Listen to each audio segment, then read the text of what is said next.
عزیزان، وقت روان ما و یا روح ما در صحنه حیات مورد توجه قرار نگیرد، انسان‌ها غائبانه به هم برخورد میکنند و حقیقت یکدیگر را نمیبینند و نادیده هم میگیرند و در واقع به مانندی بیگانه هستند کنار یکدیگر، همراه با تحلیل‌های غیر واقعی که نسبت به هم دارند.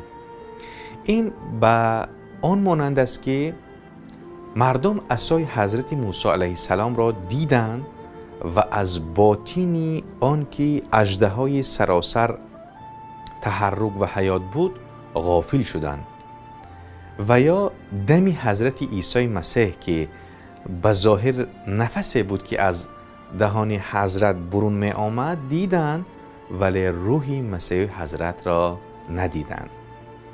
و اینجا حضرت مولانا میگویند که آدمی همچون عصای موسی است، آدمی همچون فسون عیسی است.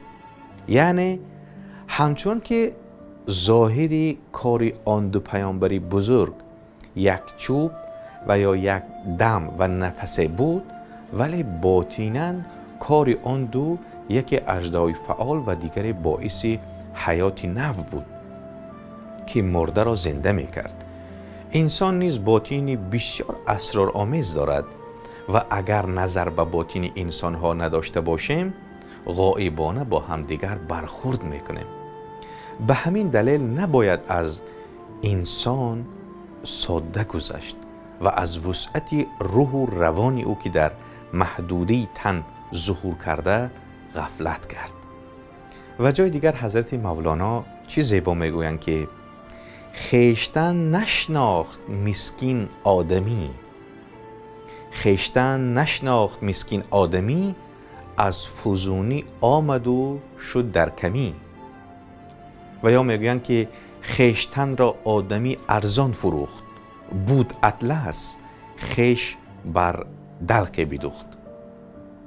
حقیقتاً مشکلی بسیاری ما آدما همین است که خود را بد میشناسد و با خود بد عمل میکند و از این رو نه تنها همین استعدادهای خود را از بین میبرد، بلکه متوجه استعدادهای روحانی دیگران هم نیست و این همان برخورد غائبانه با خود و دیگران است.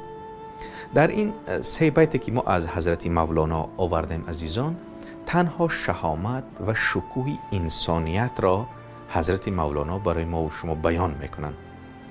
و در جای دیگر حضرت مولانا میگویند که ای نسخه نامه الهی که تویی، وی آینه جمال شاهی که تویی، بیرون ز تو نیست آنچه در عالم هست، از خود بطلب هر آنچه خواهی که تویی. ما اگر انسان ها بیاموزیم و یاد بگیریم که ما از چی یک ویژگی از ویژگی های بسیار شگفت آور ما ساخته شده ایم و این باطنی بسیار زیبا را ما در خود داریم، اگر این را بیاموزیم، من باوری کامل دارم که ما از هر سنگ گلی را میبینیم، نه از هر گل خاره را. یعنی شناخت خود است که ما را به جهان، به اطرافیان مثبت اندیش و مثبت نگر میکند.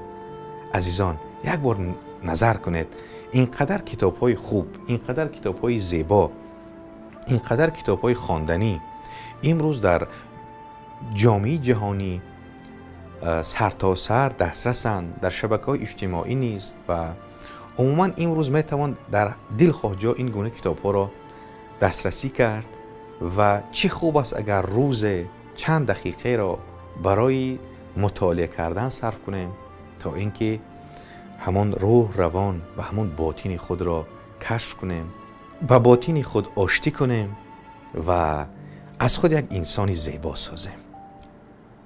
من باور دارم که این کار چندان مشکل نیست، تنها یک خواستن است که ما را میتواند یک انسانی فوق‌العاده بسازد.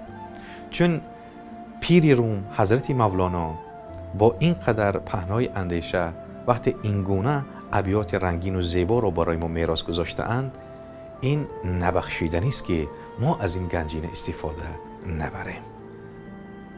با امید خوشروزی، خوشنودی و اقبال بلندی همه شما عزیزان با مرکز خرد بمانید تا بهترین ها را بشنوید.